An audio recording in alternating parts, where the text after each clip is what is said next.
배철수의 음악 캠프입니다. 김세윤의 영화 음악 진행합니다. 자, 어서 오십시오. 네, 안녕하세요. 아이슬란드 가보셨나요? 아니요, 못 갔습니다. 네. 한번 가보고 싶긴 합니다. 그게 왜 영화 보면 프로메테우스 같은 영화에서 네. 태초의 지구 같은 장면을 찍을 때 아이슬란드를 가고 제 기억에 아마 인터스텔라 같은 영화, 그러니까 뭐 외계 행성 찍을 때 아이슬란드 가서 찍고 그러거든요. 아, 그러니까 뭔가 지금 지구 풍경이 아니라는 느낌이겠죠. 우리가 그 영화에서는 우리가 많이 볼 수 있잖아요. 월터의 상상은 현실이 된다 해도 그렇죠. 예. 아이슬란드 나오고. 네, 저도 사실 영화 때문에 막연하게 환상을 갖고 있었는데 네. 주로 이제 할리우드 영화들이었잖아요. 그렇죠. 아이슬란드에서 직접 만든 영화를 한 2편인가 봤거든요. 제게 아마 램스라는 영화가 있어요. 아이슬란드에서 양 키우는 얘기인데 네. 그 영화를 보시면 네. 그동안 갖고 있던 로망이 쪼그라드는 걸 양 키우기가 그렇게 어렵습니까? 아이슬란드에서? 양만이 아니라 일단 사람이 살기가 굉장히 힘든 곳이구나라는 뭐, 걸 알겠더라고요. 겨울에는 굉장히 척박해지고 힘들긴 하죠. 그러니까 아이슬란드를 잠깐 다녀가는 할리우드 영화와 다르게 아이슬란드에서 사는 사람이 만든 영화는 예사롭지 않더라고요. 야, 그거 좋네요. 예. 네. 환상 확 깨면서 김세윤 씨가 작년에 개봉한 영화 중에 어드리프트 우리가 함께한 바다란 영화가 있었어요. 그 바다에서 일종의 재난을 겪는 커플의 이야기인데 그거 만든 감독이 아이슬란드 출신으로 알고 있거든요. 그 감독 전작도 약간 그런 뭔가 재난을 겪는 사람의 이야기였는데 인터뷰를 보니까 나는 아이슬란드에서 자랐다. 어릴 때 초등학교 때 학교 가는 것 자체가 우리에겐 생존 연습이었다라는 인터뷰가 나오더라고요. 그래서 아이슬란드가 정말 살기엔 쉽지 않은 곳이구나. 그래도 축구 잘하잖아요. 그렇죠. 축구 잘하는 거 보면 참 진짜 신기해요. 축구장은 어디 있는지 잘 모르겠어요. 그래도 실내에서 축구를 많이 한대요, 겨울에는. 그렇구나. 네. 왜냐하면 밖에서 축구를 할 수 있는 것 같은데. 네. 기간이 얼마 안 돼가지고요. 자, 오늘 어떤 영화입니까? 오늘은 지난주에 개봉한 작품이고요. 네. 아마 아카데미 시상식이 없었다면 지난주에 이 영화를 소개를 했을 텐데 지난주에 이제 아카데미 시상식 소식을 전하느라 이 영화 소개를 못해서요. 네. 조금 늦었지만 이번 주에 소개를 해드립니다. 예. 제목은 더 와이프. 야, 저는 보통 이런 더 와이프라고 원제가 있으면 우리말 제목은 그냥 와이프로 많이 하는데 정관사를 붙이는 경우는 참 드문데 붙였네요. 이게 아마 뭐 확인은 안 해봤습니다만 대부분 때문에. 이런 거에 검색 때문일 거예요. 네, 일단은 뭐 느낌을 그러니까 가령 너무 흔한 제목이면 기존에 같은 제목이 있어서 그런 경우도 있고요. 아니면 어감이 너무 평범해서 그런 경우도 있고. 그렇죠. 사실은 그리고 검색을 할 때 와이프 이렇게 하면 만약 인터넷 검색창에 와이프를 치면 도저히 안 나오죠, 영화는. 네, 와이프란 영화 이게 또 아주 큰 영화가 아니라서 찾기 힘드니까 이제 더 와이프라고 이제 아마 더 와이프. 흔히 말하는 일종의 고육지책으로 더를 붙였을 거고요. 좋은데요, 뭐 원제하고 똑같으니까. 네, 그 원제 그대로입니다. 그러니까. 더 와이프. 네. 그러니까 이게 사실은 화제가 된 이유는 지난주에 아카데미 시상식 때 소개해드렸지만 글렌 클로즈라는 배우 때문이기도 하거든요. 글렌 클로즈. 이게 글렌 클로즈가 이번에 아카데미 7번째 후보가 됐어요. 네. 근데 저도 사실 약간 놀랐던 게 그전까지는 자주 후보가 되었지만 상을 못한 배우의 대명사가 레오나르도 디카프리오였거든요. 네. 근데 생각해보면 글렌 클로즈가 훨씬 더 횟수가 많거든요. 그리고 역시 이번에도 수상에 실패했죠. 근데 왜 이렇게 디카프리오가 화제였을까라는 생각을 해봤더니 그냥 디카프리오를 놀려먹으려고 사람들이 디카프리오 얘기를 그렇게 많이 했구나 생각이 들었던 거죠. 실제로는 그보다 훨씬 더 많이 후보에 오르고 수상에 실패한 배우가 글렌 클로즈고요. 저는 이번에 이 글렌 클로즈가 나온 더 와이프도 봤고 이번에 아카데미 여우주연상을 받은 올리비아 콜맨의 더 페이버릿 여왕의 여자도 둘 다 봤기 때문에 사실은 누가 받아도 이상하지 않은 수상 결과라고는 생각을 합니다만 글렌 클로즈의 역사가 있으니까 이번에 정말 절호의 기회였는데 이번에 이분이 받았어야 된다. 다음에 또 이보다 더 좋은 기회가 찾아올까라는 생각이 들 정도로 이번 영화에서는 압도적이고요. 일단 짧게 역사를 말씀드리면 이 글렌 클로즈가 47년생이고요. 그러니까 메릴 스트립보다 2살 많은 나이니까 진짜 정말 노장 배우 중에 노장 배우고. 제가 방송 진행하면서 이렇게 저보다 누님들 소식 전하기가 쉽지가 않은데요. 그렇죠. 47년생이고 이분이 처음 아카데미 후보가 된 게 83년 작품 가프로 여우 조연상이 된 거거든요. 네. 근데 83년, 84년, 85년 3년 연속 아카데미 여우 조연상 후보였어요. 그러니까 80년대 정말 가장 주목받는 배우였다는 뜻이고요. 네. 그리고서는 이제 87년, 88년 작품이니까 시상식으로 치면 88년, 89년 2년 연속 여우 주연상 후보에 오르거든요. 이 작품은 좀 이제 알만합니다. 위험한 정사, 위험한 관계라는 작품이고 저 어릴 때 위험한 정사가 그때 흔히 말하는 직배 영화, 할리우드 직배 영화의 초창기의 약간 대표작 같은 거라서 그랬어요? 그래서 화제가 되기도 했지만 어린 나이에는 야한 영화라고 그래서 애들 사이에서 무척 궁금해했던 보고 네. 싶어했던 영화로만 기억하는데 어쨌든 그렇게 후보에 오르고 2012년에 한 번 더 후보에 오르고 이번이 7번째고요. 하지만 한 번도 못 탔다는 거죠? 한 번도 못 탔고 이번에도 결국 못 탔으니까 다음에 8번째 후보에 오르면 그때는 이제 수상을 그때는 해보기를 저도 기대를 하게 됩니다. 그래서 이거는 그리고 글렌 클로즈의 대표작은 사실 저는 위험한 정사도 있지만 저에게는 101마리 달마시안이라고. 기억난다. 101마리 달마시안. 101마리 달마시안의 글렌 클로즈가 저는 더 세게 기억 속에 남아있어서 네. 전 그때 그 영화 너무 좋아했거든요. 제가 기억하는 것 영화 중에 가장 귀여운 강아지가 숫자로는 가장 많이 나왔던 영화로 기억을 하는데 어쨌든 바로 그 영화라면 혹시 기억하실 분도 있을 것 같아서 네. 바로 그 배우 글렌 클로즈가 주연을 맡은 영화입니다.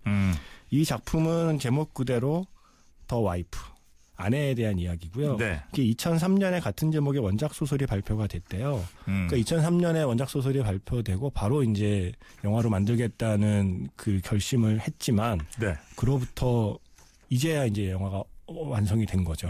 거의 한 15년 넘는 시간이 걸려서 영화가 완성이 됐고요. 예. 이 내용이 뭐냐면 주인공 조셉이 유명한 작가예요. 영화가 처음 시작하면 뭔가 이 남자가 어디로부터 걸려오는 전화를 기다리고 있어요. 그 전화가 뭐냐면 노벨 문학상을 수상자가 될지 여부를 곧 이제 그날 밤에 결정이 나면 네. 이제 전화가 올 거거든요. 노벨 문학상 중 유력한 후보로 거론되고 있는 작가입니다. 아니나 다를까 전화가 걸려요. 전화가 와요. 노벨 문학상 수상자가 되었다는 전화를 받고 네. 이 조셉이라는 남자 작가가 조안이라는 아내와 함께 기뻐서 막 침대에서 방방 뛰는 걸로 영화가 시작을 하거든요. 보통 영화는 그런 데서 끝나는데. 그렇죠. 이 영화 상 받으면서 시작해요. 그래서 네. 이제 상을 받으러 스웨덴으로 이제 가요.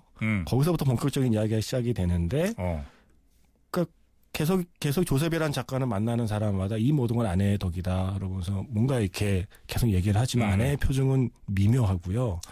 아내는 남편이 어쨌든 자신이 평생 내조했던 남편이 상을 받는 게 기쁘기도 하지만 마냥 기쁘지만은 않은 표정을 짓고 있고 그때부터 하나하나 이 둘 사이에 무슨 일이 있었는지 이 그 아내가 짓게 되는 이 수많은 복잡 미묘한 표정에는 어떤 사연이 있는지가 이제 하나하나 밝혀가는 그게 이제 밝혀지는 이야기가 바로 조금씩? 더 와이프라는 작품입니다. 네. 그래서 이 영화는 사실은 이야기 자체가 아주 특출나거나 신기하다기보다 물론 저 이야기 자체도 사실 좀 재밌었어요. 네. 비밀이 밝혀지는 것도. 근데 정말 글렌 클로즈, 그러니까 한 배우가 한 영화에서 차지하는 비중이 이렇게 클 수 있구나. 어떻게 보면 평범할 수 있는 장면도 계속해서 이 배우의 얼굴을 클로즈업 하거든요. 그러니까 관객이 봐야 되는 건 그 어떤 사건이 아니라 그 사건을 겪은 주인공의 얼굴에서 읽히는 사연. 예. 계속 관객이 궁금해하면서 그 표정을 살피는 영화인데 그 배우의 존재감이라는 게 이런 거구나라는 걸 보여주는 작품이 바로 더 와이프. 글렌 클로즈에게 상을 줘도 괜찮았을 영화다. 괜찮았을 영화다. 네. 하지만 못 받았다. 안타깝습니다. 진짜. 음악을 한 곡 듣죠. 아주 영화 음악이 인상적으로 쓰이진 않았지만요. 네. 짧게 흘러간 곡 중에 이 곡이 있습니다. 조 카카의 Do I Still Figure in Your Life라는 노래 좋더라고요. 사실 이 영화 전에는 몰랐던 곡인데 네. 그래서 이 곡 골랐습니다. 아주 크게 히트한 곡은 아니거든요. 네. 조 카커 In Your Life입니다. Do I Still Figure in Your Life 듣겠습니다.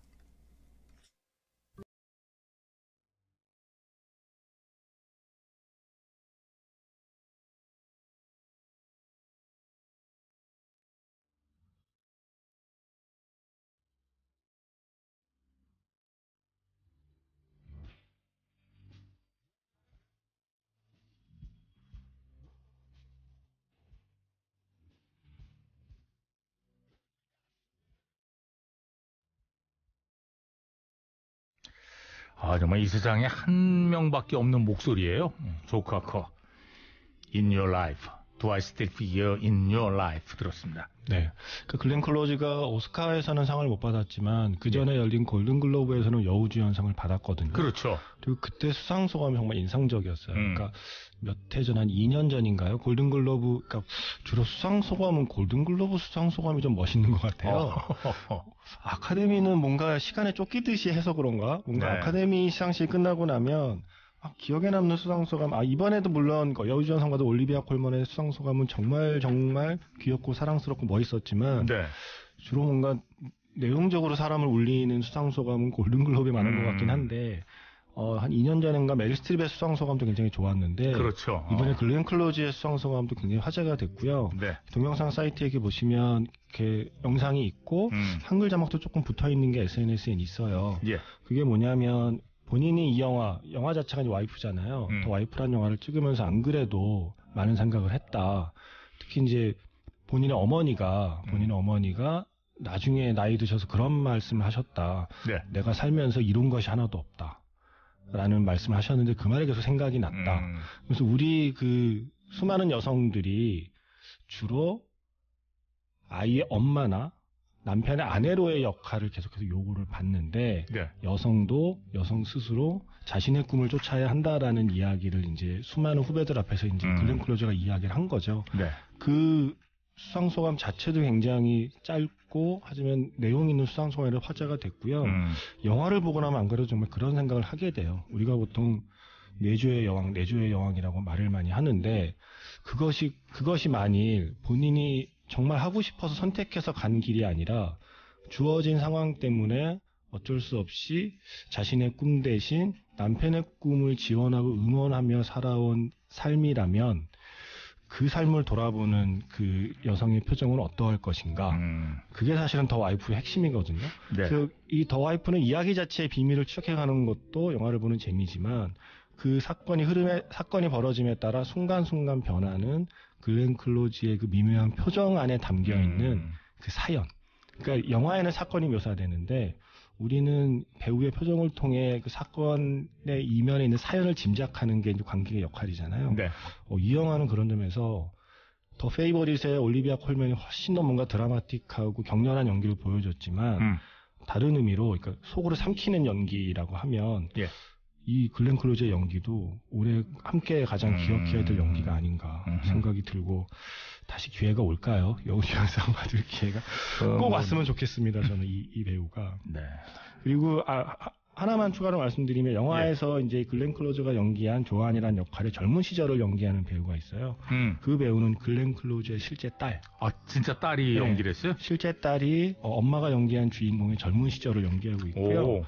영화에서 보면 이 조셉과 조안 사이에 아들이 하나 있어요. 근데 아빠가 너무 의외문학상을 받는 작가잖아요. 그거에 비해 아들은 언제나 뭘 열심히 해도 아빠의 후광에 늘 가릴 수밖에 없는 처지에 뭔가 약간 기분이 썩 좋지만은 않은 아들이 등장하거든요. 그 아들을 연기한 건 맥스 아이언스라고 제레미 아이언스 아들이에요. 그래요? 저는 약간 영화를 보면서 어쩌면 제레미 아이언스의 아들이 배우를 하며 산다는 건 어쩌면 이 영화 속의 이 본인이 연기한 역할과 뭔가 통하는 게 있지 않을까. 노벨문학상 작가의 아들로 작가를 하는 것과 같은 약간 그걸 연기하는 것도 좀 재미가 있었습니다. 그러네요. 요즘은 이렇게 대를 이어서 연기들을 많이 하네요.